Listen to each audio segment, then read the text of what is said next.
Welcome to the Neo News Today podcast. My name is Dean, and today we're going to be talking to Nate Strang from imusify, which is a blockchain-based incentivized music platform.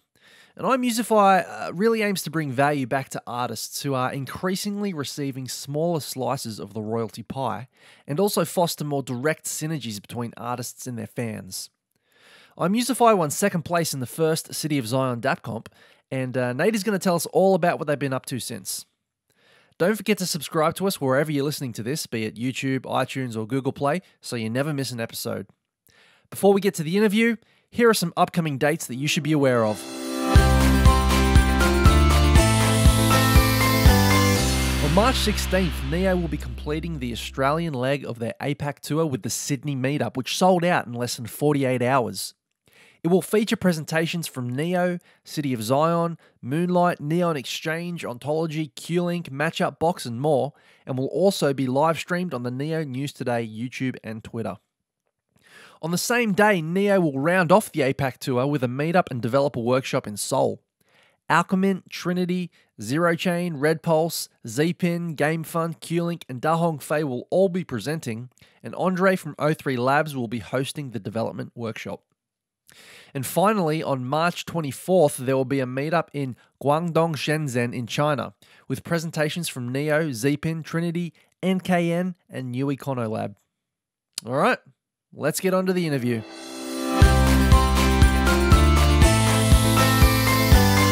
On the line, I have Nate Strang, COO of imusify, a free blockchain-based, incentivized, and decentralized platform for music-related digital content where anyone can join, contribute, and get paid in the IMU token.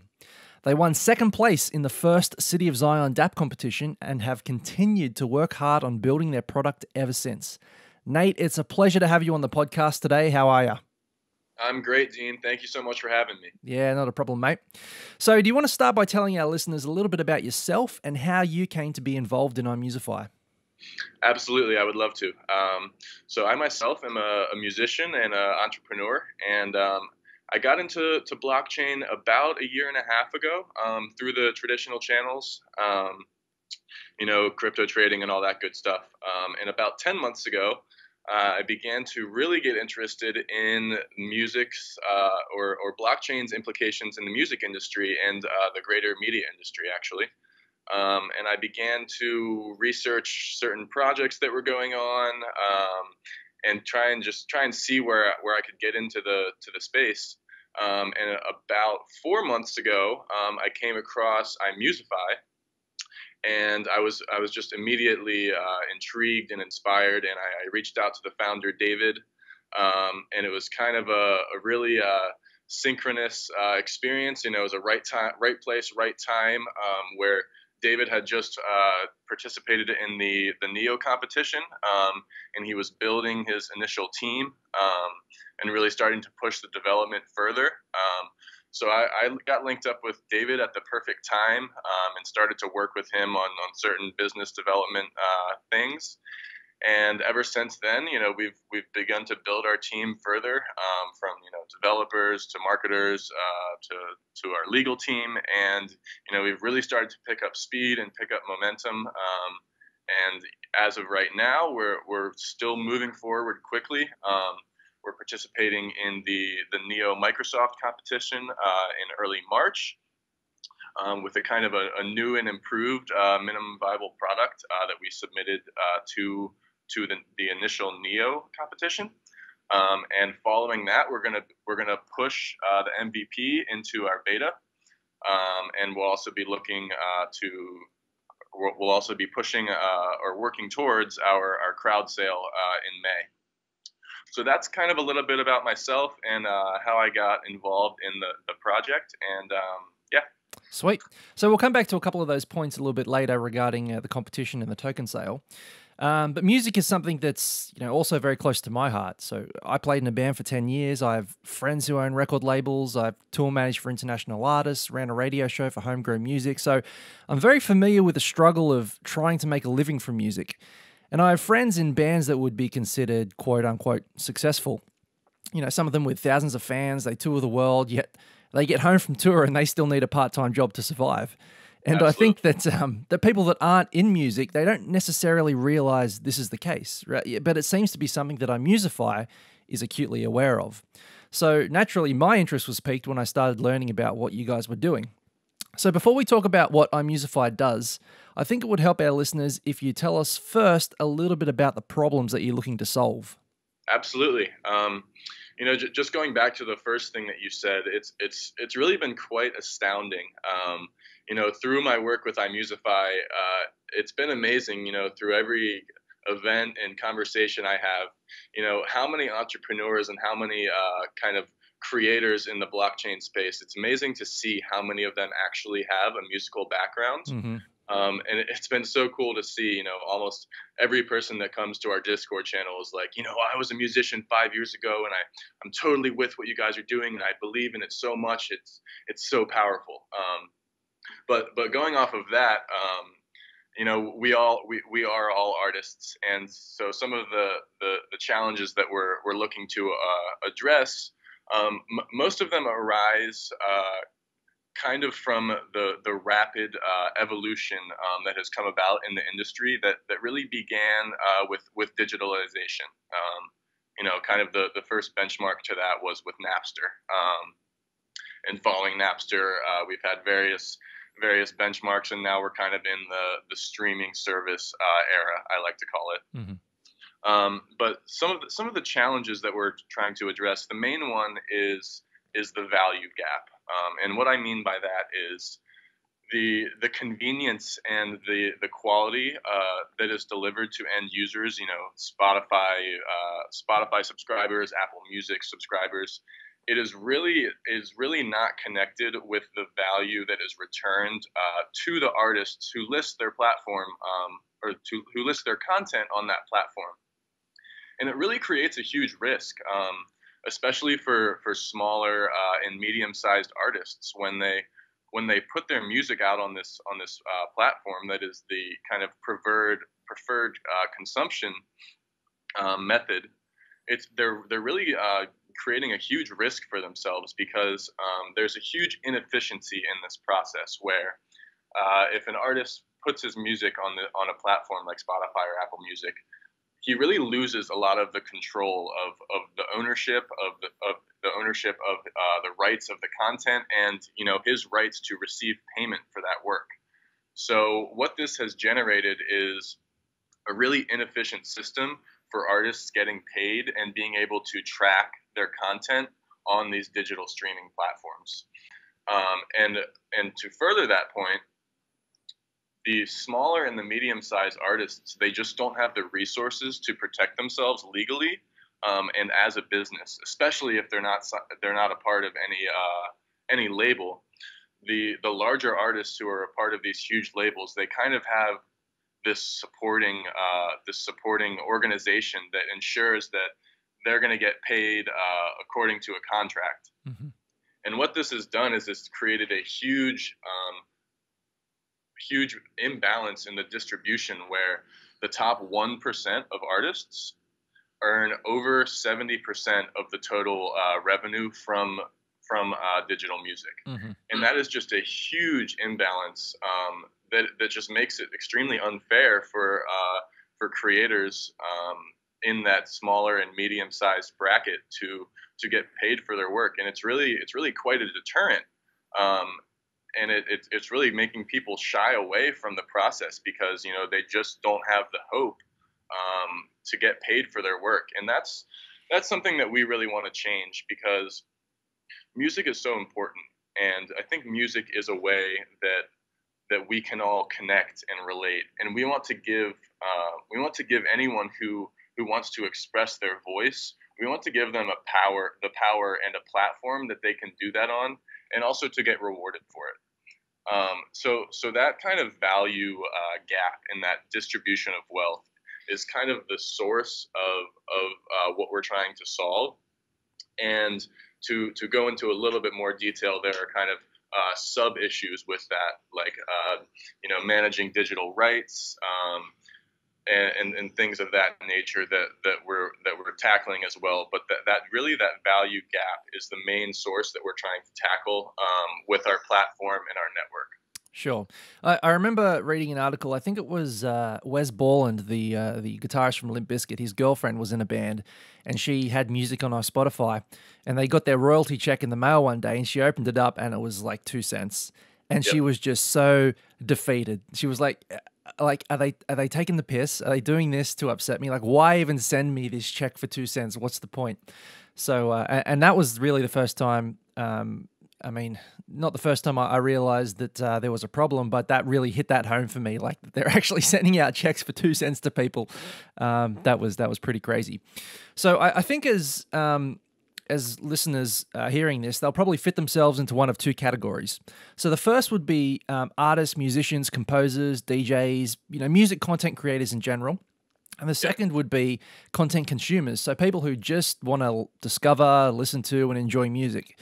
So let's talk about the user experience of each group on imusify, and we'll start with the creators. So let's say I'm in a band and we want to raise funds to record and release an EP, maybe hold an EP launch, print off some merch, and then go on a short tour. So what tools does imusify put at my disposal, and how would I go about getting started on the platform? Absolutely, that's a great question. So for that, we like to call them personas. We're really developing a complex ecosystem that we see a lot of these different personas as having a role. So for that artist persona, the main tool that will give an increase in resources and opportunity in creating projects like an EP, a tour, a single, a collaborative project between different artists. The main tool that we provide on our platform is crowdfunding.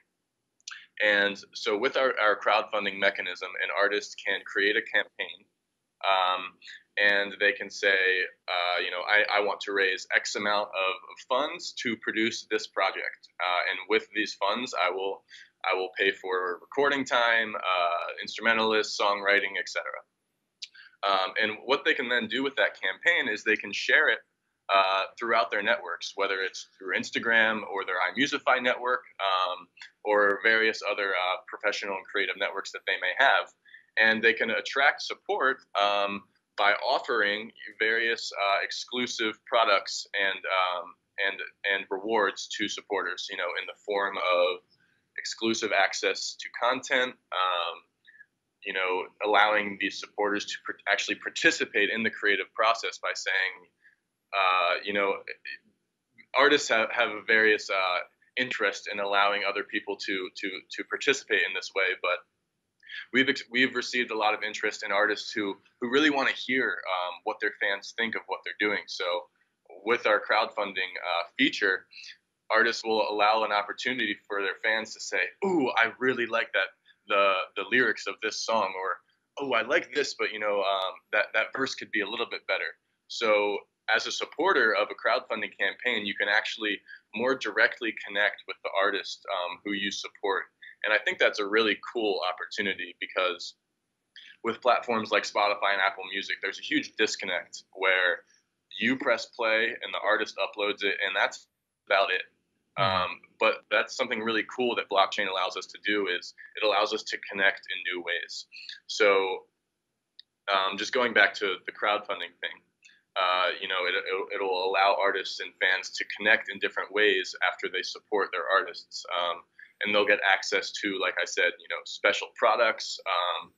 They can even offer things like discounted ticket rates for upcoming tours. So this kind of network value that we create with this crowdfunding feature is going to be a huge benefit to artists looking to get garner support for projects like you mentioned. And just going off of that, this network value amongst our platform is a huge promotion tool as well, where each fan and each supporter actually becomes kind of an unofficial promoter of the artists that they're supporting, where they say, let's say you're a fan of X band and you support them, and you receive in return a ticket to their show once they complete their project. Then you are gonna want to say, hey friends, hey network, I just got a ticket for supporting this artist. It's in a nearby city, so who wants to come with me? Hmm. So, by combining that crowdfunding feature with the network, there's really an unlimited opportunity for artists to gather support, to grow their network and their following, and that's something that we're really excited about. Okay, great. And that crowdfunding mechanism, how exactly is that going to work? Is what token will be used for that? The IMU token, or because I thought I saw something about artists being able to create their own token as well. Is that related? It's related in a way. So from the beginning, artists will be able to garner funds in the form of IMU, and that goes back to the network where we're looking at creating an all-inclusive network where an artist can take the IMU funds he's raised and directly pay the producers, the songwriters that are a part of the imusify network in the IMU token. So they can actually take the funds they've received and produce the projects that they want to, all without converting to fiat. But going back to the artist token thing, down the line will allow the opportunity for artists to create their own tokens, and that creates kind of a higher level of crowdfunding where you can create a more sustainable monetization model for artists where they'll say, okay, imusify, I am a really committed artist and I really want to be a part of your platform. I'm looking to develop an album over the next year, and looking down the line for my career, there are probably 8 to 10 other projects that I'm looking to support. So that would be a scenario where we might say, or where we might help them create their own artist token and actually allow the artist to offer those tokens in exchange for supporting artists in those crowdfunding campaigns. So the tokenization is kind of the step up from the basic crowdfunding feature that we're going to be starting out with. But it's really a really cool concept, and the way I like to look at it is we're developing this smart music economy, and the crowdfunding functionality is kind of the small business, and it's the venture capital of sorts where you can receive funds, and looking to grow that economy. The tokenization is kind of the next step up, where you have the stock exchange, and that type of thing, where artists can really grow their business proposition using that model. So we're starting out in kind of the grassroots aspect with the small business model, but shortly down the line, we're going to introduce that artist token to really grow and develop the economy further. Okay, cool. And then the other thing that you offer artists and musicians and stuff like that is licensing options. So you can tell us a little bit about how that's going to work on imusify. Yeah, absolutely. So with imusify, we're creating kind of a blockchain-based database. And the main value with licensing that we're going to be offering is through sync licensing. And what sync licensing will allow an artist to do is it will allow them to really expand their offering and create new income streams. So if you look at your basic artist who may create music for Spotify or whatever, that is often the only source of revenue that they have. They'll obviously have live performance income, but they often don't know how or don't have the resources to capitalize on licensing for commercials or online videos or podcasts even. So we are creating a platform and even a portal where creators can come to offer their work for commercial licensing purposes, whether it's for, like I said, TV ads, video, online videos, podcasts, featured films, promotional videos. It's really limitless. And what this will allow an artist to do is they can actually sell a license to their work. So the most popular license that we're going to offer for artists is kind of we would like to call it the all-you-can-eat license, where an artist will be able to sell a license to their work for X amount of IMU, and it allows the purchaser to use that work within any number of predefined uses. Hmm. Um, so that is the main source of the licensing opportunities that we are providing from the get-go for artists. But we're really excited to see how it's going to develop, because by introducing or reintroducing a trust and a transparency in this process, I think that kind of licensing ecosystem in and of itself is going to develop in really cool ways. And we're working on onboarding different types of users into that kind of section of the ecosystem that will really push it forward to, or from film creators to commercial directors and everything, so that really from the beginning we'll have a lot of supply and a lot of demand for that licensing functionality. Okay, cool. That's really interesting. Off the top of my head, I can't really think of any platforms that combine sort of an end user commercial experience of being able to stream and listen to music with being able to also manage licensing and rights. It's very easy to do with photos, for instance, stock photo or things like that. You can upload your work and then create the different licenses. And I know there are some out there for music, but like I said, I can't think of any that combine putting it out there for users to consume, as well as managing those licenses. I don't know if it does exist, but I've never come across it. So the other thing I wanted to talk to you about was the imusify Academy, which is an interesting concept. Can you tell us a bit about that? Absolutely, I'd love to. That's something that I'm really personally excited about myself. Just because, as kind of a precursor, if you look at what the imusify platform and the network will be, from what I've discussed so far, it's really a virtual world, where you're sharing digital assets and you can communicate. And you do have that live performance aspect of it, but it's really a virtual world where people are connecting and creating and collaborating on a global scale. But what we want to do with the imusify Academy is create actual physical spaces where people can come together face to face and connect, network, and learn within the music industry.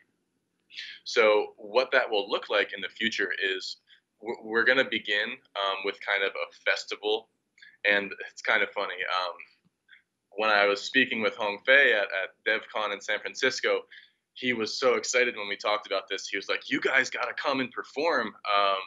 You guys got to come and perform at the next DevCon." So maybe what the first thing will look like is actually kind of a combined Neo networking conference with an imusify festival. That would be cool. That would be That awesome.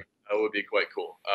But barring that, the imusify Academy will be a combination of live artist showcases, where artists that have launched successful projects and campaigns on the platform can actually come to perform.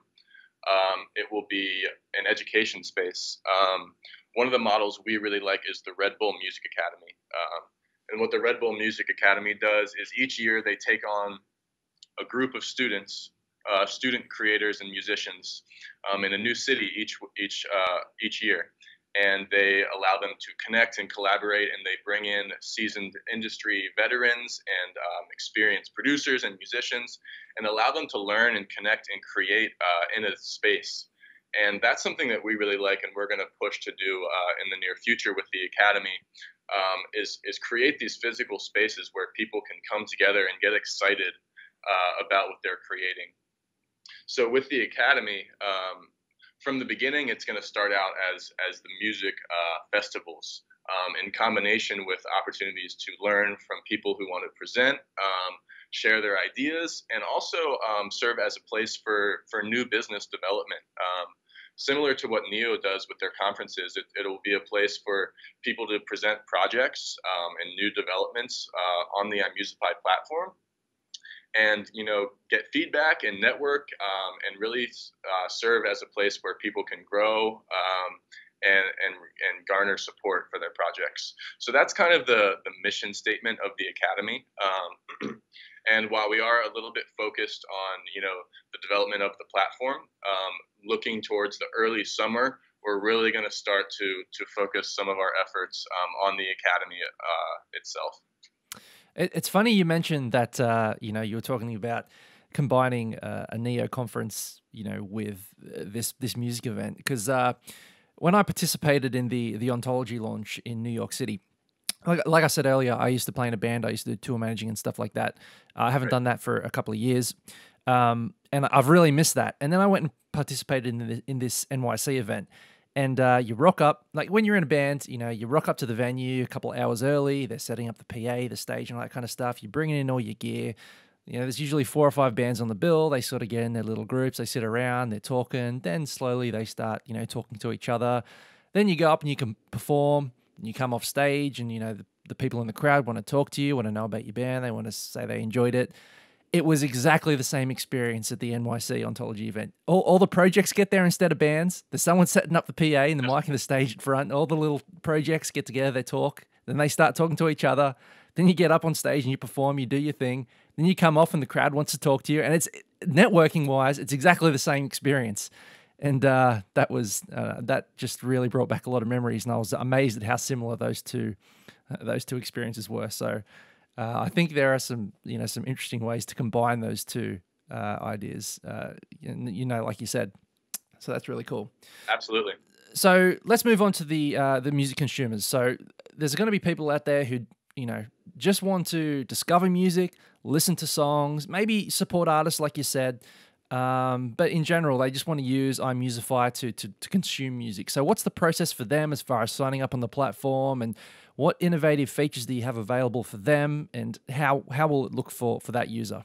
Absolutely. So we really have quite a user-friendly onboarding experience just for consumers. You can sign up in just a few clicks. And going back to that persona thing that I discussed, as a consumer, you'll start out with that consumer persona, which allows you to discover new music, to listen to it, to stream it, to share it with your friends. But what we're really pushing to do with imusify is to take the excitement that consumers experience when they hear a new song and they want to share it with a friend, is to really capture that excitement and that emotion and use it as a fuel to create not only to grow our network, but to empower these consumers to create and to share in new ways. So with that being said, some of the kind of the product differentiators that we offer on our platform, a lot of them come from the network in and of itself. So within imusify, all of our users, they'll basically be connected based upon shared music taste. So sure, you can go and follow your best friend and check out his music, but other than that, you will be connected on the platform with other people based upon your musical tastes. Mm-hmm. So let's say you and I, we both happen to share 10 mutual songs. We'll then be at a connection level through our friendship at a level of 10, let's say. Mm-hmm. And that's a really cool thing, because all other existing music platforms, they don't really utilize shared music tastes as a way to connect users. And we at imusify, we don't know why that is, because if music is what you're experiencing and consuming and sharing, why not use that as the medium for connecting new people? So just going off of that, there are a lot of really exciting developments that we can build on that. One of them that I've been kind of keeping under wraps, but I'll share it with you, is the feature, one of our playlist features. So by connecting people based on their musical tastes, say you're at a dinner party and you have 6 people over, and let's say with your person next to you, you have 3 mutual song interests. The person across from you, you have 6. One of the really cool features of imusify is it will actually create a playlist based upon the people you're with in the room and based upon your shared musical tastes. So you'll actually have a playlist that features all of the shared music of the people you're in the same room with. And that's a really, really exciting to me, because for the sole reason that it creates really exciting conversation about music. Yeah. So if the playlist plays a song that two people like, then they'll say, "Oh man, I love this song. Who else likes this?" And then they can begin to talk about what makes that song important to them. And it's a really cool way to just talk about music. And we kind of see it as we're kind of taking over the world with music, and that there are going to be a lot more conversations and friendships that are started based upon music. But that is really awesome to us because music is such a powerful creator of emotion. And so just going back to the consumer features, I know I got a little sidetracked there. I get excited about that playlist feature. um, but going back to the consumer features, any consumer will be able to stream content and to share it. But one of the really cool value addeds that we offer is that you'll be able to be rewarded in IMU for curating content. So even the basic music consumer, everyone loves to show their friend a new song, and everyone loves to feel like they've discovered that song first. It's really just a way that artists and consumers connect, and they say, "I was the first one to resonate with that artist's voice, and look at how many people in my circle are listening to that same song now." It really gives you a sense of importance. Mm-hmm. And within our platform, we're actually quantifying that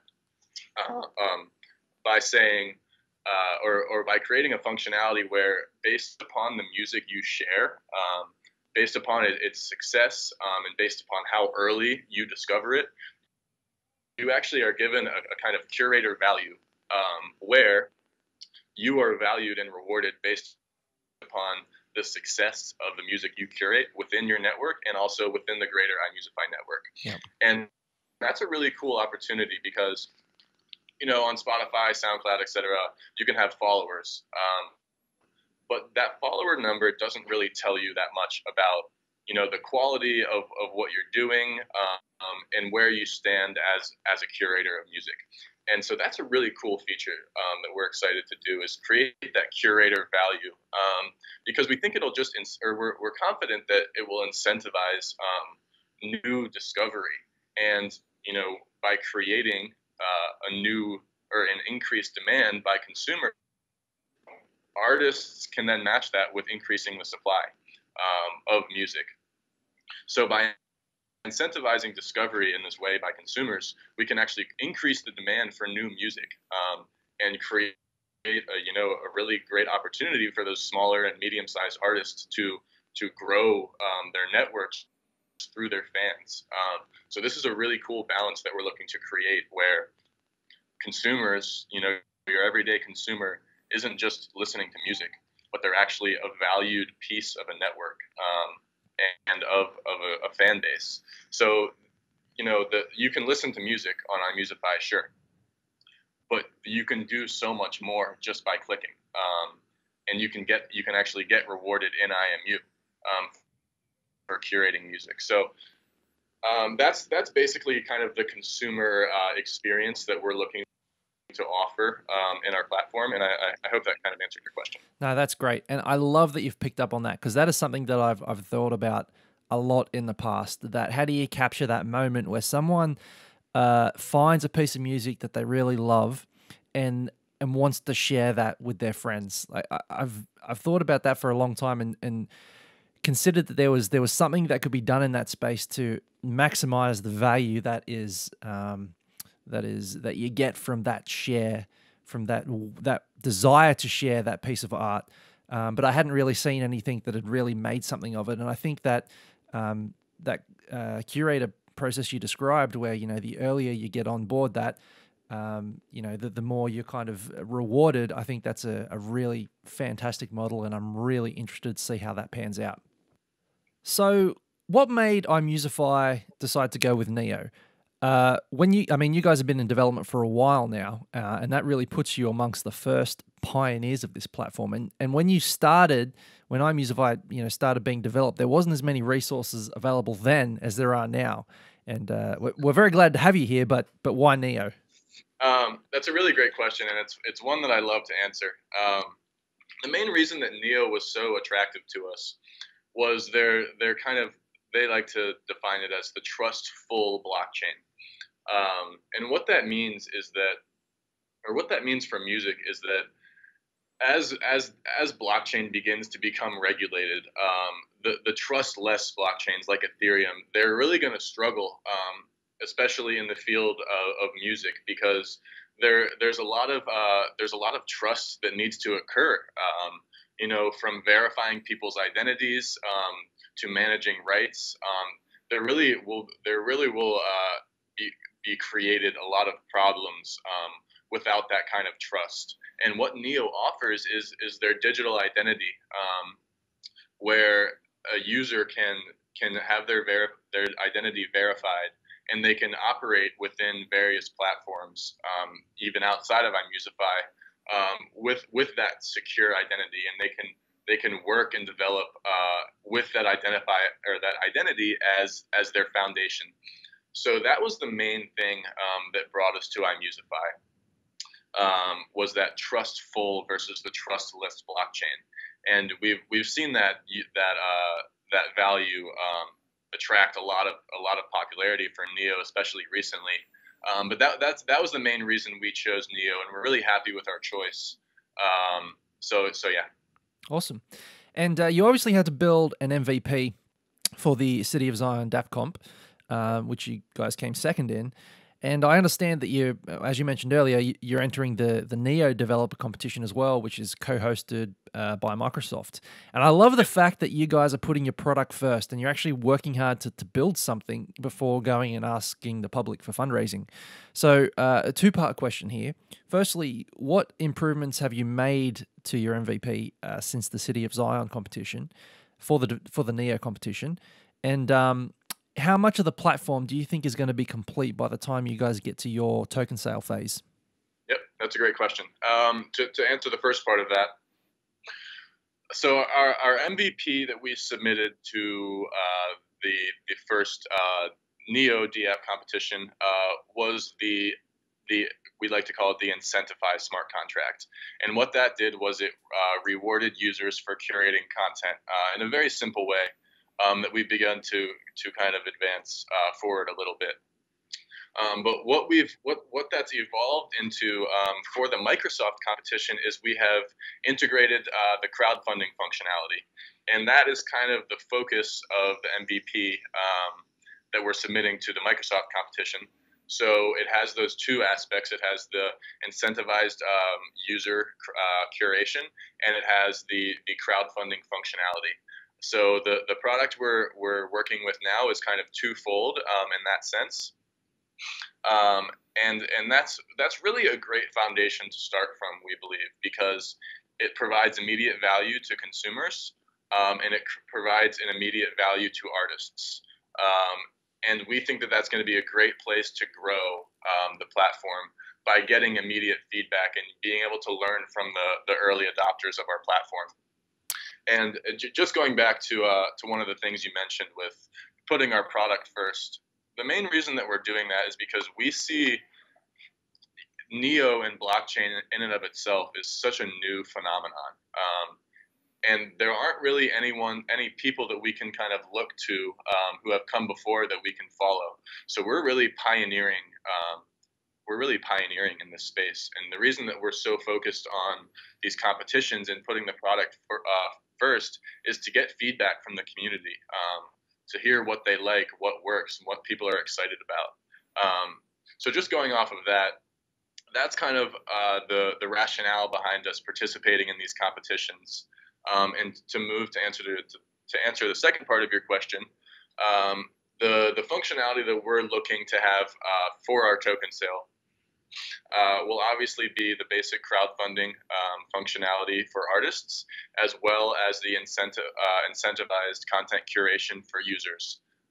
And we're really just going to kind of advance those two functionalities on the platform, and look to onboard, both of those user bases, the creators and the consumers. And as we do that, we will kind of prioritize what features we need to add next.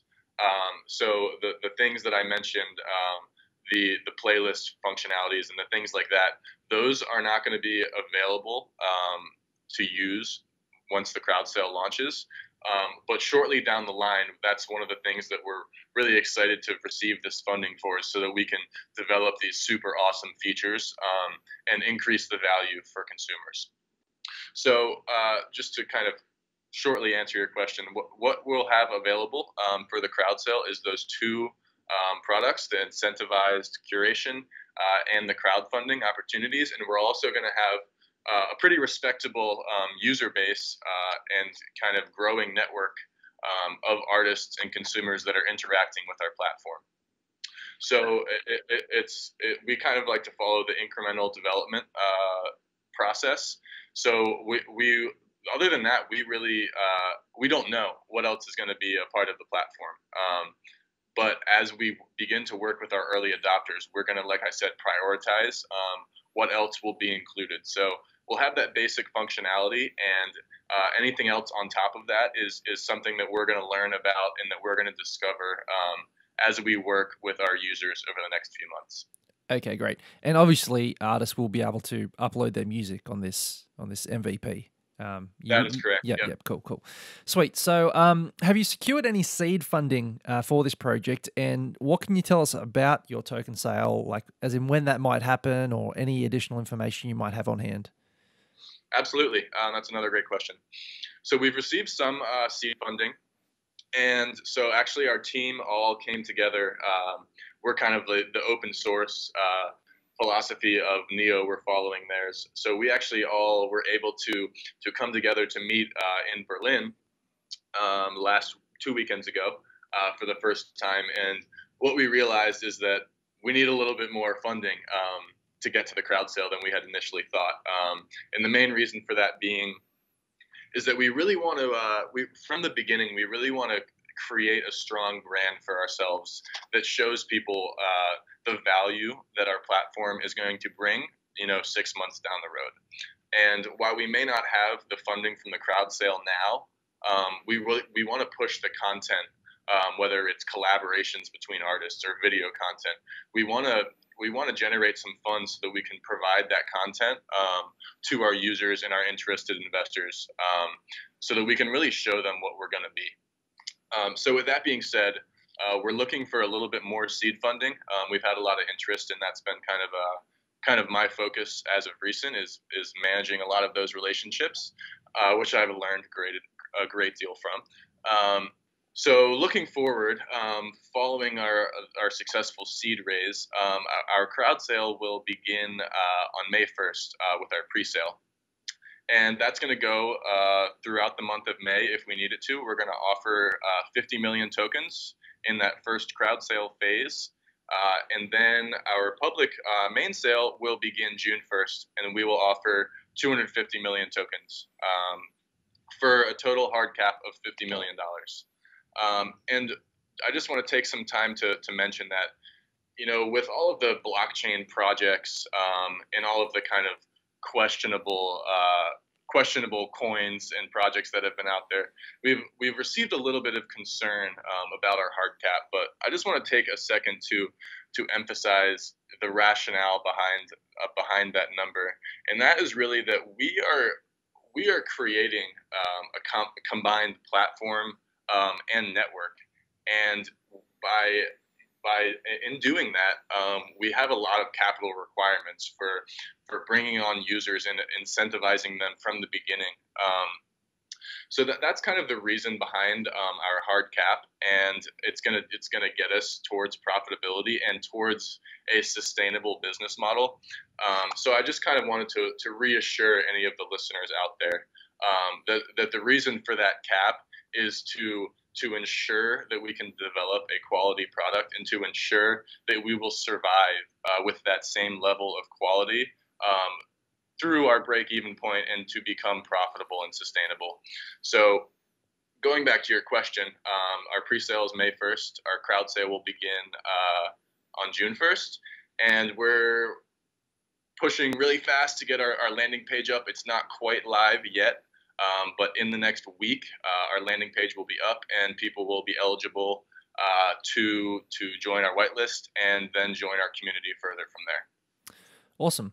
I love that you're, being transparent about how much you're trying to raise and what you want to do with it, and so on. And that kind of ties into what I was about to say was, I've lurked around in your Discord a little bit, and I love that the community is able to see your team organizing, developing, scheduling meetings, and all those things on the platform. I think that's great for transparency as well.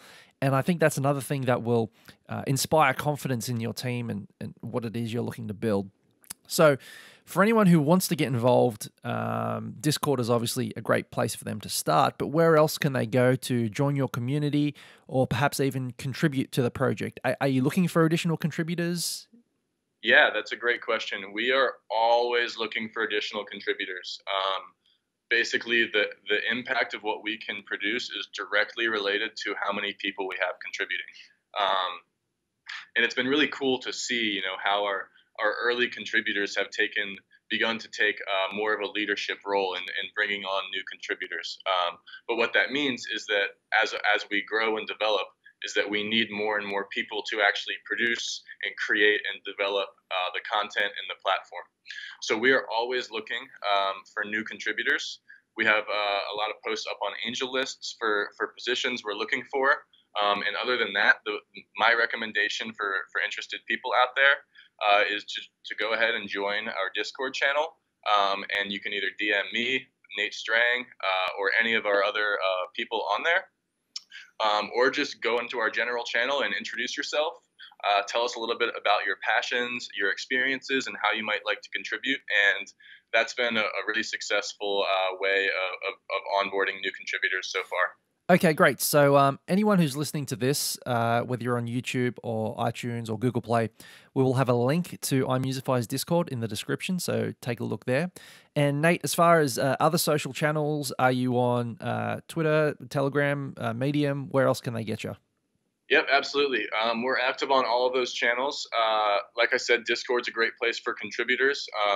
We have some great writers on Medium that are producing a lot of really intriguing and informational articles. So Medium is a great place to read more. And as well, Telegram we're quite active on, Twitter as well. So really, any channel that is convenient, we are active on it. But the best way to be informed is through Medium, Discord, and get involved. And we do a lot of our investor relations through Telegram. Awesome. So again, we'll have all those links in our description, guys, so take a look out for that. Nate, it's been a pleasure having you on the podcast. I'm very excited to see where this project goes. I think there is definitely a need for something like this, and I would like to see this succeed on Neo. So I thank you for all your efforts, and I thank you very much for your time. Thank you so much, Dean. It was a pleasure talking with you. Thanks, mate. Appreciate it.